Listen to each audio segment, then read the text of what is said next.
नमस्कार। आज हम एक ऐसी टेक्नोलॉजी की दुनिया में उतरने वाले हैं जो साइंस के नियमों को ही एक तरह से चैलेंज करती है। एक ऐसी टेक्नोलॉजी जो आने वाले कल को शायद हमारी सोच से भी ज्यादा बदल सकती है। जी हाँ, हम बात कर रहे हैं क्वांटम कंप्यूटिंग की। और अच्छी खबर ये है कि अब भारत भी इस ग्लोबल रेस में एक बड़ा खिलाड़ी बन चुका है। जरा सोच कर देखिए, एक ऐसा काम जिसे करने में दुनिया के सबसे पावरफुल सुपर कंप्यूटर को भी हजारों साल लग जाएंगे, वो काम एक क्वांटम कंप्यूटर सिर्फ कुछ मिनटों में कर सकता है। यही है इस टेक्नोलॉजी की असली पावर, और यही चीज इसे इतना ज्यादा एक्साइटिंग बनाती है। तो चलिए इसी बारे में थोड़ा और जानते हैं और शुरुआत करते हैं उस बड़ी खबर से जिसने भारत को नेक्स्ट जनरेशन कंप्यूटिंग की दुनिया में एक नए मुकाम पर लाकर खड़ा कर दिया है। ये एक बहुत ही ऐतिहासिक कदम है। भारत की पहली क्वांटम रेफरेंस फैसिलिटी का बनना हमें दुनिया के उन कुछ गिने चुने देशों में शामिल करता है जो इस एडवांस टेक्नोलॉजी में आत्मनिर्भर होने की राह पर हैं। अब ये फैसिलिटी करेगी क्या? आसान भाषा में कहें तो ये क्वांटम डिवाइसेस के लिए स्टैंडर्ड सेट करेगी, उन्हें सर्टिफाई करेगी। मतलब ये भविष्य की टेक्नोलॉजी में महारत हासिल करने के लिए एक बेहद ज़रूरी कदम है। अच्छा, अब क्वांटम कंप्यूटिंग की असली ताकत को समझने के लिए हमें इसकी जड़ तक जाना होगा। मतलब इसकी सबसे छोटी लेकिन सबसे पावरफुल यूनिट को समझना होगा। हमारे फोन्स, हमारे लैपटॉप्स, ये सब बिट्स पर चलते हैं, लेकिन क्वांटम कंप्यूटर्स चलते हैं क्यूबिट्स पर। और यकीन मानिए, इन दोनों में जमीन आसमान का फर्क है। चलिए इसको एक बहुत ही आसान से एग्जाम्पल से समझते हैं। एक नॉर्मल बिट जो है वो घर के लाइट स्विच जैसा है। या तो वो ऑन होगा यानी 1, या फिर ऑफ होगा यानी 0। बस, और कुछ नहीं। लेकिन एक क्यूबिट वो एक घूमते हुए सिक्के की तरह है। सोचिए, जब सिक्का हवा में घूम रहा होता है तो क्या वो हेड्स है या टेल्स? सच तो ये है कि जब तक वो गिर नहीं जाता, वो एक ही समय पर हेड्स और टेल्स दोनों है। बस यही खासियत क्यूबिट को इतना ज्यादा पावरफुल बनाती है। तो सवाल ये है कि एक क्यूबिट में ये जादू आता कहाँ से है? इसके पीछे है क्वांटम फिजिक्स के दो बड़े कमाल के नियम, जिन्हें हम मजाक में इसके सुपर पावर्स भी कह सकते हैं।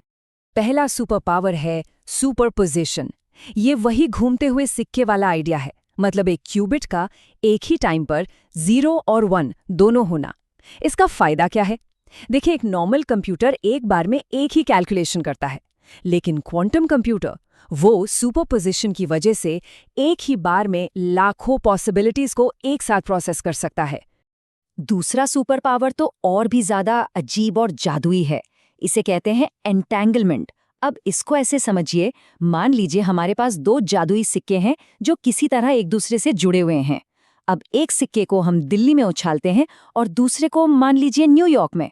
अगर दिल्ली वाला सिक्का हेड्स पर गिरा तो उसी पल बिना किसी देरी के न्यूयॉर्क वाला सिक्का टेल्स पर ही गिरेगा, हमेशा। ये क्यूबिट्स के बीच का एक ऐसा गहरा कनेक्शन है जो उन्हें एक सुपर टीम की तरह काम करने में मदद करता है। तो ठीक है, ये सुपरपोजिशन और एंटैंगलमेंट सुनने में तो बड़े शानदार लगते हैं, लेकिन असल दुनिया में इनसे होगा क्या? हमारी जिंदगी पर इसका क्या असर पड़ेगा? देखिए, इसके जो इस्तेमाल हैं वो सच में कमाल के हैं। क्वांटम कंप्यूटर किसी मॉलिक्यूल यानी अणु का एकदम परफेक्ट डिजिटल जुड़वां बना सकते हैं। अब इसका मतलब क्या हुआ? इसका मतलब ये हुआ कि नई दवाइयां बनाने के लिए हमें सालों तक लैब में एक्सपेरिमेंट्स नहीं करने पड़ेंगे। हम अल्जाइमर या कैंसर जैसी बीमारियों की दवाइयां बहुत बहुत तेजी से बना पाएंगे, या फिर ऐसे नए मटेरियल खोज पाएंगे जिनसे सुपर एफिशिएंट बैटरी बनेंगी। ये साइंस की दुनिया में एक बहुत बड़ी क्रांति होगी। लेकिन जैसा कि कहते हैं, बड़ी ताकत के साथ बड़ी चुनौतियां भी आती हैं।